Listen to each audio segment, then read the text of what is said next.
možda i na ulici, što u Srbiji ne treba. U Srbiji u ovom času to ne treba. Mi nikome ne pretimo, nemamo nikakve ofanzivne ratne planove, nemamo nikakvu vrstu vojnog savezništva koja bi pretila nekom drugom. Znači, naša službena politika je sve rešavamo diplomatski, politički, mirno, u dogovoru i tako dalje. Zašto bi mi ulazili u NATO? Zato da naši vojnici sutra vežbaju na Baltiku? Ili da idu u Afganistan? Koja je to logika? Vi znate da zemlje NATO-a koje su poslale svoje vojnike u Afganistan, one same to plaćaju.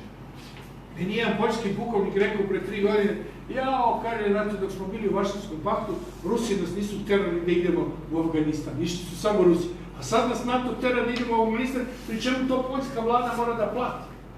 Mađari koji idu po ovim misijama NATO-a, to plaća mađarska vlada, to ne plaća NATO. Meni je austrijski ministar odbrane Norbert Daraboš pre 6 godina u Beču rekao, mi ne želimo po Austriju u NATO, jer sad izdvajamo 1,1 GDP-a, ako uđemo u NATO moramo 2%. To je nama skupo i mi ne želimo. Mi ne želimo. Tako da, pitanje NATO-a je pitanje globalnog svetskog policajca.